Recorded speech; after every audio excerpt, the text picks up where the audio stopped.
Karbala, a glimpse of his shrine would suffice. A flag graced by his holy tomb feels just as nice. Imam Hussein TV have the privilege of exclusively obtaining special flags from the holy shrine of Imam Hussein alayhi salam. This flag can be delivered to your home and you can have the blessings of Karbala in your own residence. For more details, please contact the numbers shown below now.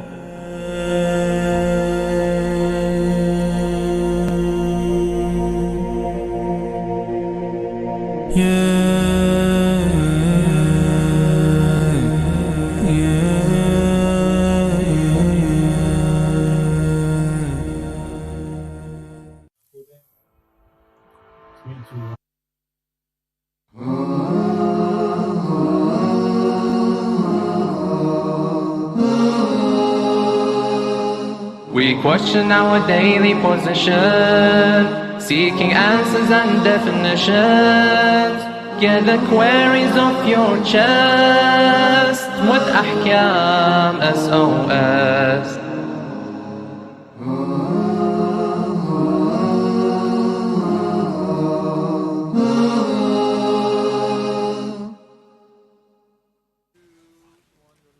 Assalamu alaikum wa rahmatullahi wa barakatuh. Welcome to Ahkam SOS, the show that discusses Islamic duties and practices. We have taken this opportunity to congratulate the Imam of our time, may Allah hasten his reappearance, and also the whole of the Muslim Ummah on the birth of Imam al-Hassan alayhi salam.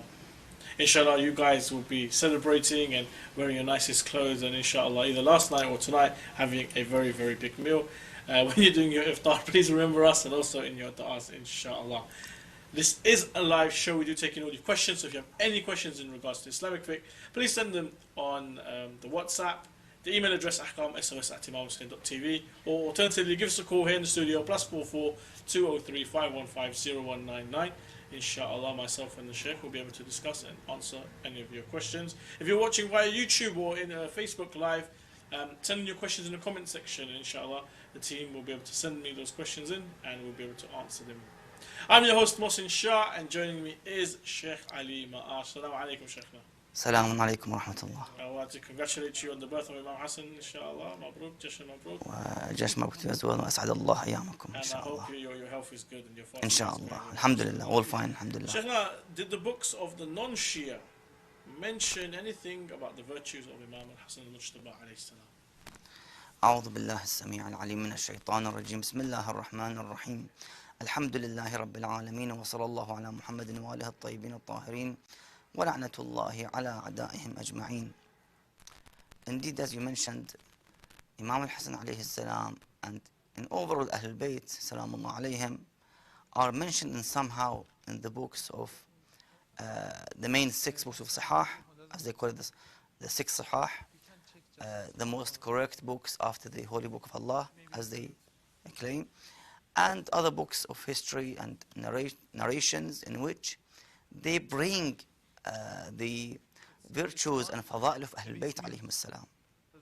So, of course, Imam al-Hassan alayhi salam also was mentioned in these important books for Ahlul Sunnah.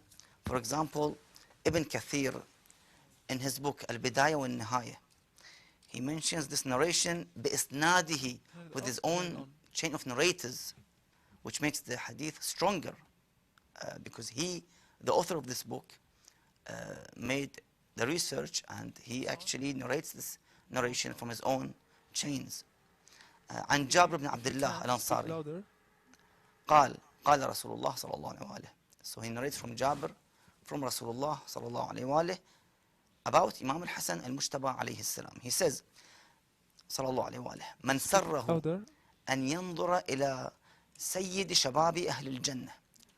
If one wants to have the joy of looking at the master of the paradise, the master of the youth of the paradise, فلينظر إلى الحسن عليه السلام, then let them look at Al-Hassan salamullah alayh. So he is the master of the youth of paradise. Another narration in Muslim, Sahih Muslim, second book, the second Sahih, عن أبي هريرة, from this narrator, in which they take their hadith from this narrator. عن النبي صلى الله عليه وآله أنه قال للحسن, the Holy Prophet said to Al-Hasan عليه السلام, اللهم إني أحبه, O Allah, indeed I love him. فأحبه, and you do so, love him. وأحبب من يحبه, and love the one who loves him. سلام الله عليه. So you can see that there's a lot of emphasis on the virtues and fada'il of Ahlul Bayt alayhim salam, and alike of Imam al-Hasan alayhi salam. But sadly we see that the same Muslims, the same ulama, the scholars who narrated this hadith, those Muslims who heard and became known with this hadith and familiar with this hadith, they still leave Imam al-Hasan aside and follow Muawiyah as the Khalifa of Muslims. Sadly. Muawiyah, who waged war against Imam Ali alayhi salam, the Battle of Siffin, thousands of Sahaba and Muslims were killed in this battle. So how could you basically follow somebody who fought your fourth caliph, as you claim? So, you know, things are very clear. Haqq is very clear and wadih. We don't have to hide ourselves away from the truth. This is the truth, is with Muhammad wa Ali Muhammad salamullah alayhi. Excellent. Inshallah, we're going to go to a short break now, and after the break we'll continue our discussion here on Ahkam SOS. Join us after the break. Assalamu alaikum wa rahmatullah wa barakatuh.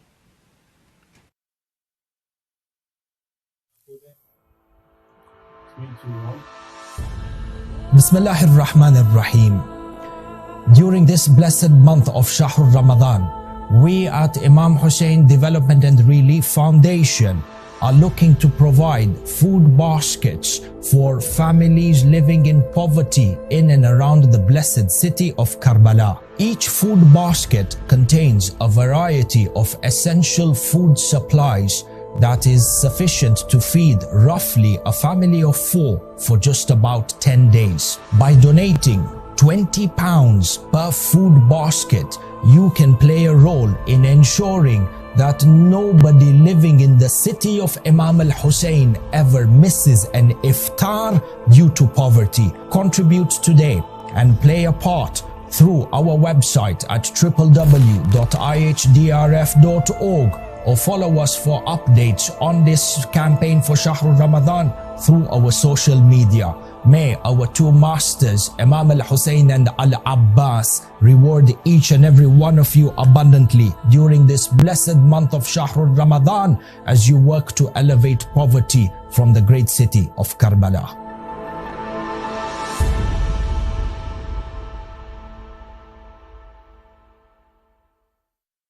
Assalamu alaikum wa rahmatullah wa barakatuh, dear respected brothers and sisters of Imam Hussein TV, and I have some exciting news for you. This beautiful project of Imam Hussein TV, the 10-story building that you are promised that will be built through your generous donations. Inshallah, follow us and we'll take you inside.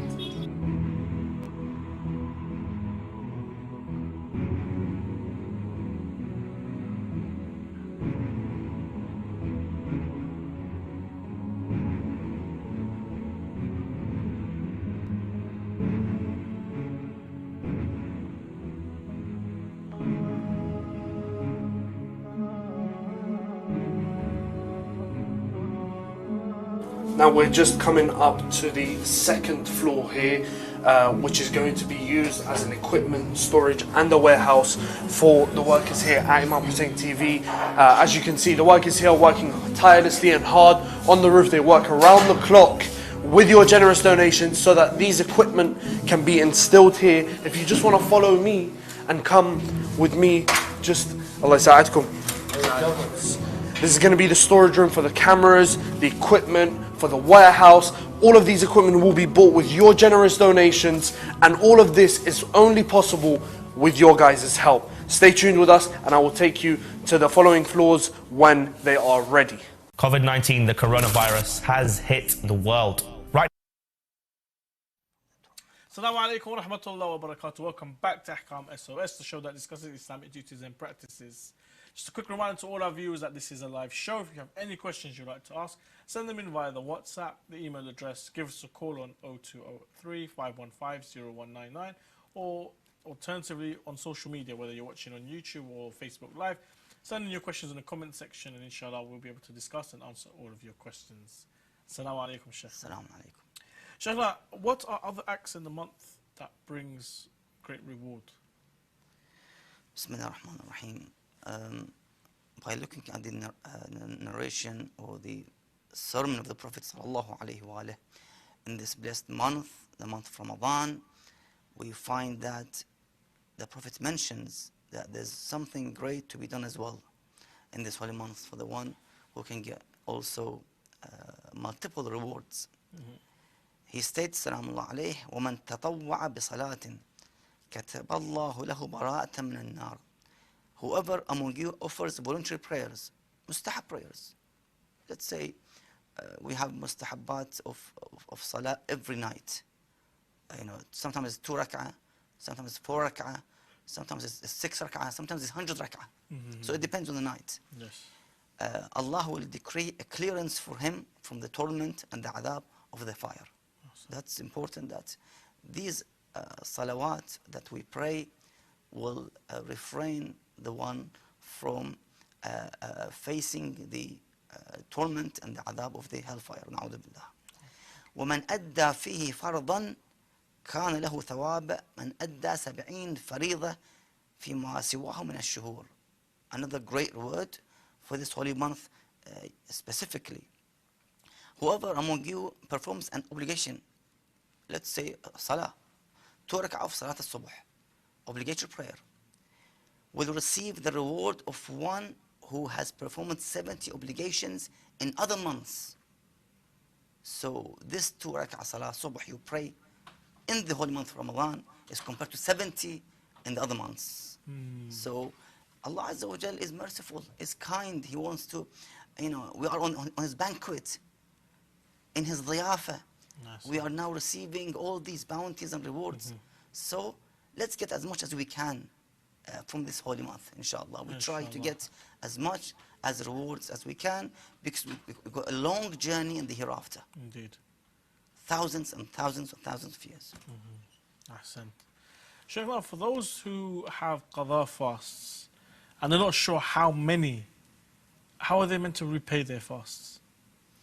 Those who are not sure of how many days they have qadha, they just need to fast the days in which they are certain of. So they can calculate in roughly how many years in their adolescence they missed these qadha of the fasts, and then they can actually make them up according to the certainty and yaqeen they have. Shaykh, a question for one of our viewers, and that is it obligatory to perform qadha of the month of Ramadan immediately after Eid al-Fitr? No, it's not obligatory.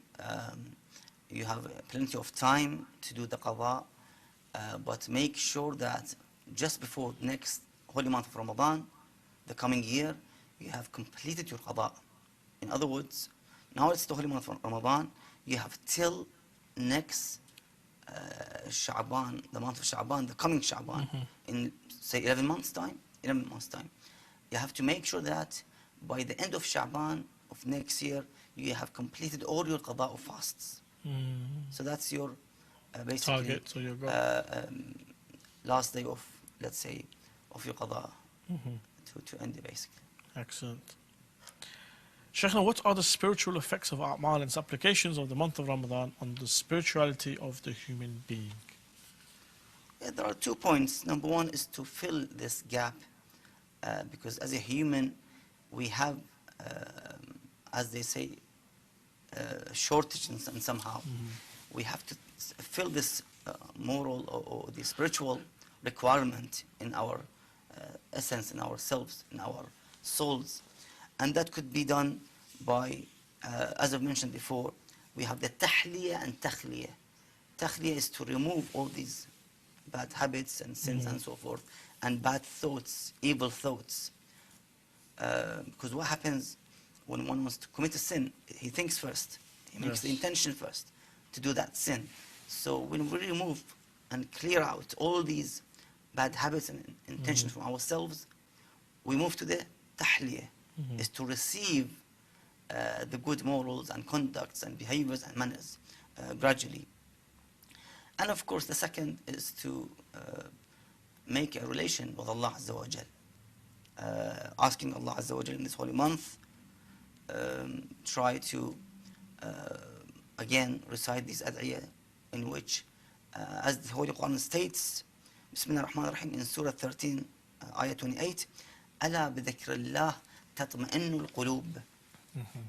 By remembering Allah, the hearts will feel comfort, will feel in ease. So we have to remember Allah Azza wa Jal in order to feel this comfort in our heart, in ourselves. That's important. So yes, number one is to make room in ourselves, in our nafs, for the good things to come inside, and also to pray Allah Azza wa Jal and go towards Allah Azza wa Jal, seeking His forgiveness and mercy. Inshallah. Shaykhna, my friend who lives in another country would like to play backgammon and chess online with me. What is my ruling according to His Eminence, the Grand Ayatollah Sayyid Sistani? His Eminence mentions that it is absolutely not allowed to play these gambling games even online. They are made for gambling purposes originally. So you can't play them anyhow. What about if I'm not going to put money down? What if there's no money or betting involved at all? What does Sayyid Sistani say about that? Still, the Sayyid has the same fatwa that it is absolutely not permissible, not allowed to play. Interesting. These are, as I've said, originally made for gambling purposes. Maybe now you want to play it without money, but this is a gambling tool. You cannot use it for anyhow. Okay, excellent. Shaykhna, the land that the government grants to individuals to live, reside on, is it liable to khums, and when? If one does not reside or live in that land, that place, ala kulli hal, in the same year, then it becomes liable to khums, and they have to pay. So it's like extra property he has, keeping aside. Shaykhna, is it mandatory to treat the furniture and utensils of rented accommodations in non-Muslim countries as najis or not? You see, by default, everything is pure and tahir, unless you're certain that it's najis. You haven't seen with your own eyes, or somebody else's eyes, or witnesses who can come forward and tell you this is najis. As long as they are originally, you haven't seen anything of najasa, then they are run to be tahir, and you can use them. There's no issue at all. The same applies when you go to hotels, to rented properties, anywhere you go. You cannot say these are all najis because they belong to non-Muslims. No, they are all tahir and pure, unless you see the najasa by yourself or by somebody who you trust, who becomes witness, as a witness, to tell you that this place was such and such of najasa. Inshallah, okay. Shaykhna, okay, so an email came in. Though my father is Muslim, I am not raised in a religious household and was not taught anything about Islam until I was about 20 years old, at which point I began praying, fasting, etc. Should I make up the prayers and fasts that I have missed from the time I began bulugh until the time I began to practice Islam? I am Muqallid of His Eminence, the Grand Ayatollah Sayyid Hakim. Yes, the Sayyid mentions that it is obligatory to make up all these days which you didn't fast. Wow. And you didn't pray. Oh wow! Because he was Muslim, but they just neglected. There wasn't much effort made to basically teach them, guide them about the ahkam of Islam. They still have to make up, the salah, the siyam. However, for the siyam, for the fasting, they need to pay fidya for the delay in making up those days. So there's basically fidya must be paid with this regard. Shaykhna, according to His Eminence, Ayatollah Sayyid Hakim, if one is to touch the corpse of a dead body and doesn't perform the ghusl until after dawn, can that person keep a fast? Well, the Sayyid mentions that the fast is not nullified by touching that corpse in the whole month of Ramadan. Okay. So he may fast as well. There's no issue with it. I see. Because what breaks the fast is when an individual was in a state of janaba, and he remains in janaba till the dawn, without washing, without tayammum. Yes. That is the problem. Now, is it due to intercourse or ejaculation? على كل حال, whatever is the reason, staying with the janaba state would break the fast. So, yeah, I mean, that's the main issue. Okay. Question from one of our viewers, Sheikhna. I have nightmares about deaths and jinn sometimes, not continuous, and sometimes also have sleep paralysis. What should be done? I think for sleep paralysis you should be visiting a doctor, but again, Sheikhna, dreams of death and jinns. Yes, exactly. As you mentioned, if they can seek medical advice, that would be an advantage, a credit. However, they can actually recite the 4 short surahs in the Holy Quran, the last surah, the 4 qul, we call it. قل يا أيها الكافرون قل هو الله أحد قل أعوذ برب الفلق and قل أعوذ برب الناس. To try to recite this before they sleep. Also to recite or perform تسبيحة الزهراء عليه السلام, the well-known tasbihah in which the followers of Ahlul Bayt alayhim salam recite after each salah, wajib salah. Also to recite Surah Qul Huwa Allahu Ahad 3 times. Again, be in the state of wudu when you want to sleep. Always do the wudu first, and then go to the bed. It's got a reward, thawab as well.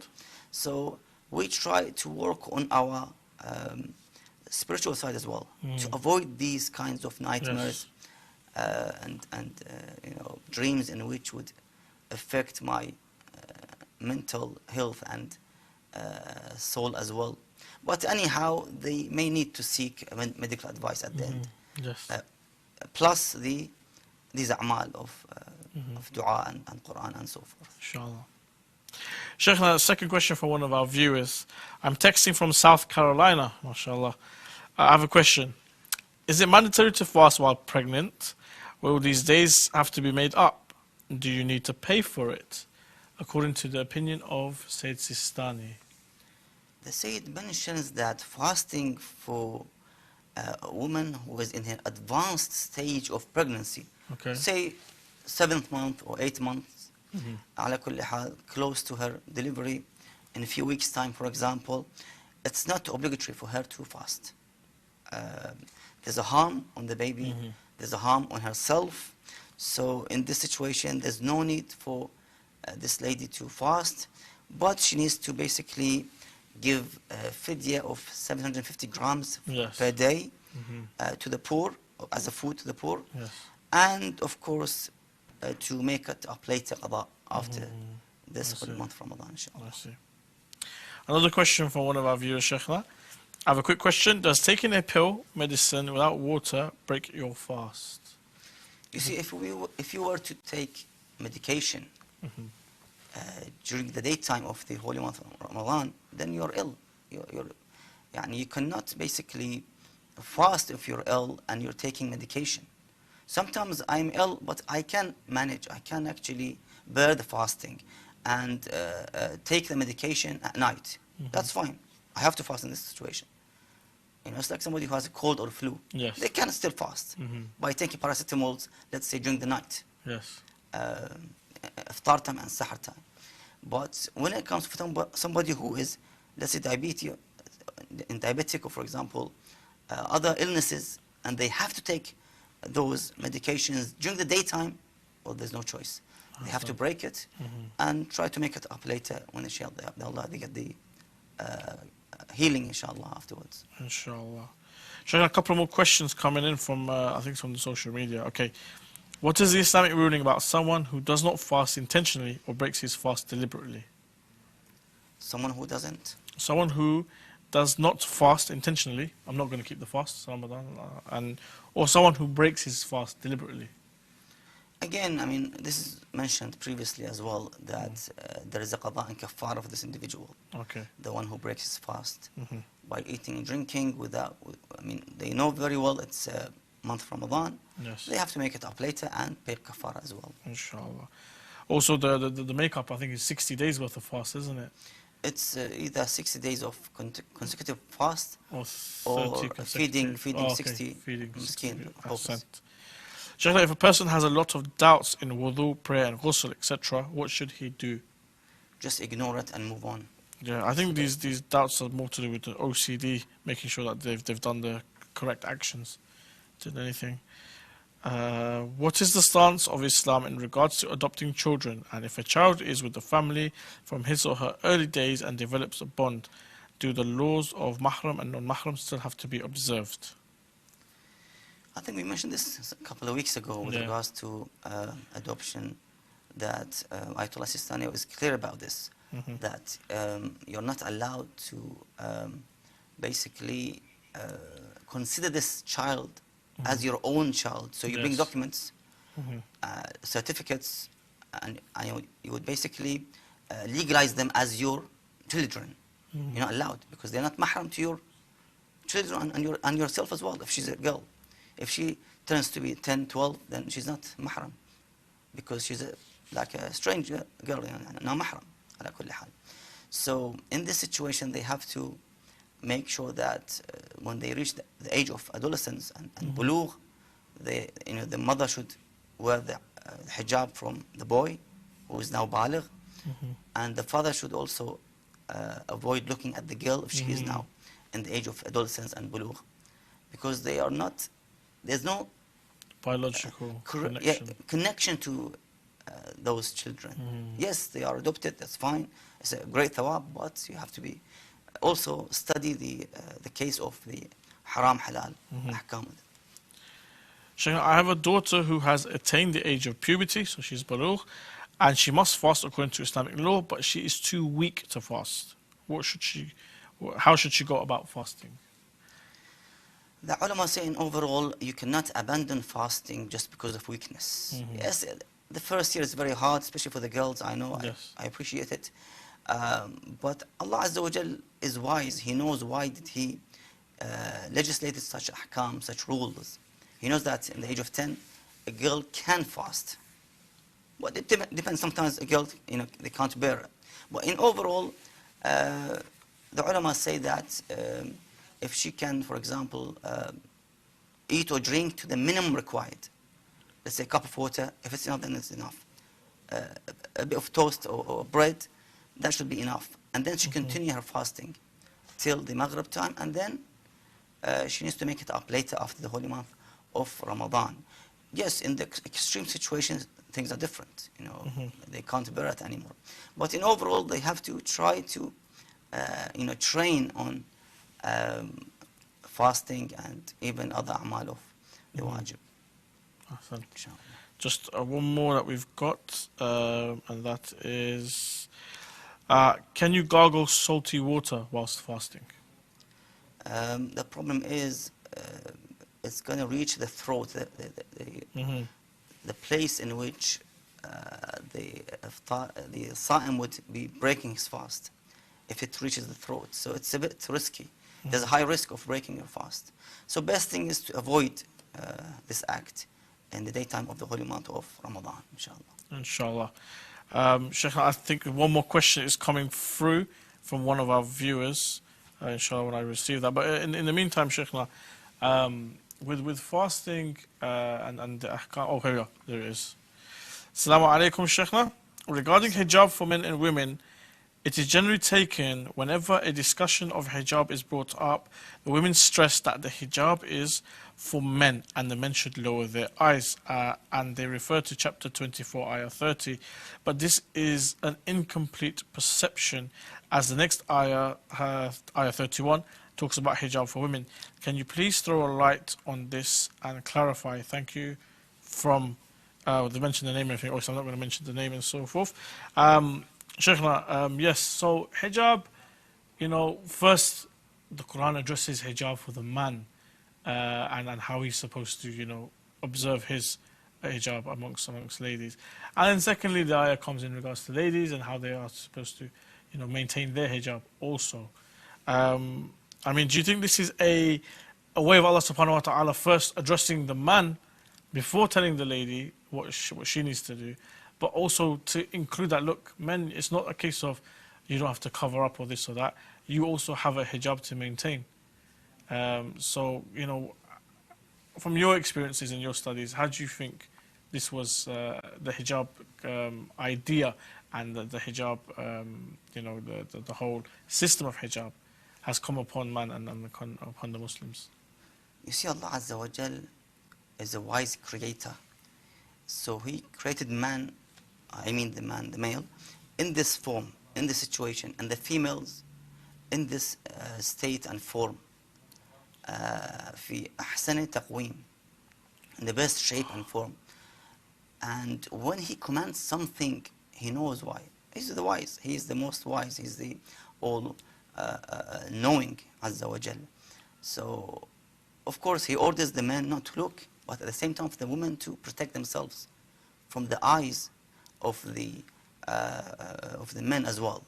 So it's a mutual collaboration between the men and the women to protect the society from corruption. Because the female is there and the male is there to join together and to form the society. So there should be some kind of boundaries. You can't just let things off and, you know, let's have everything free. You know, let's have no hijab, let's have, I mean, things will be chaotic, as we see today, chaotic. You know, destruction everywhere in this world. You know, politically, economically, morally. I mean, you can see how women has been utilized and used since centuries, thousands of years, in this wrong way and method. That's why Allah wants to protect this woman from the attack of the intruders and those who want to just use this woman as a tool and leave her alone and just go. But once this, as Islam wants to offer tranquility and respect and love and with full of emotions in the house of a family. So it's very clear, alhamdulillah, we don't have to go through in details, that a man has duties and a woman has duties. And we have to respect both. Indeed. In terms of their duties and responsibilities. So we try to obey Allah Azza wa Jalla in this form, and we can understand that having hijab, having all these instructions and fiqh and ahkam is for the benefit of you, the creation of Allah Azza wa Jalla, the mankind, to protect you, yourself, your family, your parents, your children, from the intruders, from the thieves of the humanity, in other words. Shaykhna, one more question from the YouTube, this one. How can I make my fast go to my parents who have passed away? So they want to fast on behalf? Maybe, I'm not sure whether it's qadha or whether they just want to, you know, donate the thawab towards their marhum. Yes, you can, you know, do the salah, siyam on behalf of your parents and send the thawab to them. Why not? They get the thawab. They're waiting, by the way, especially these days and nights, for our thawab to be sent to them. Grandparents, relatives, you know, whoever we know, friends, family, to send the thawab to them by the means of even Surah Fatiha. That would be a great means of reward, will be sent to their grave. So we try, inshallah, send as much as we can of thawab and rewards to the graves of the loved ones, inshallah. Thank you so much, Shaykhna. I just want to say to one of the viewers is that we've had a question in regards to Parmesan cheese and animal rennet. We have received your question, and we are in the process of speaking with one of the offices back in Qom. As soon as we get the answer, we will definitely answer your question. We're just still waiting for a response from the office, inshallah. Thank you very much, Shaykhna, for your time and for your efforts, inshallah. The Shaykh and I will be back tomorrow, 6 p.m. I know a lot of you guys are watching, a lot of you guys are sending in your questions. We'll be back tomorrow at 6 p.m, inshallah, on Imam Hussein TV 3. Send in all your questions via the WhatsApp, the email address, YouTube, Facebook, in the comment sections. We will answer your questions eventually, inshallah. If we haven't answered your question today, we do apologize. Tomorrow is another episode, inshallah, we'll be able to answer your questions then. Join us tomorrow, 6 p.m. here on Imam Hussein TV 3. Assalamu alaikum wa rahmatullah wa barakatuh.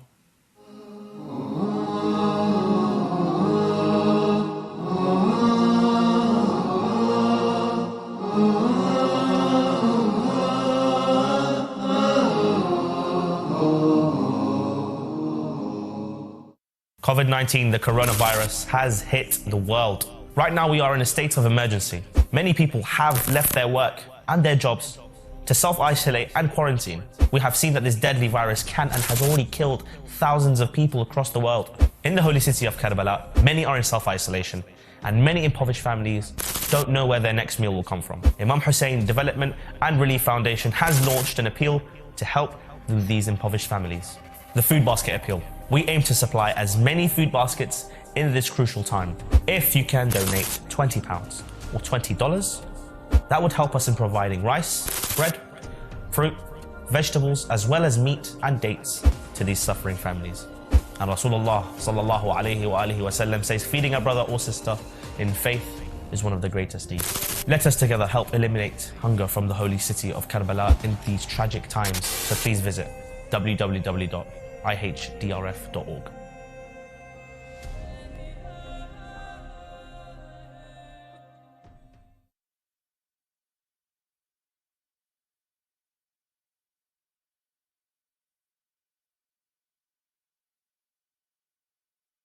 شهر رمضان الذي أنزل فيه القرآن, the holy month of Ramadan in which the holy Quran was revealed. Just over 1,400 years ago, the Quran descended upon the heart of the Holy Prophet Muhammad, peace be upon him, his family. But how much can we relate to the Quran in the 21st century? How many of us delve deep into the Holy Quran? How many of us have found economic, political or social answers within the Holy Quran? Ask many Muslims, which book do you revere the most? They'll say the Quran. But there are some wonderful topics within the Holy Quran. And would you believe, topics that relate to our life in 2021. Join me every night in the holy month of Ramadan as we explore together the topics covered within the Quran. Topics related to social life, spiritual life, ethics, as well as theology, and which can relate to Muslims and non-Muslims alike. Live and exclusively every night on Imam Hussein TV.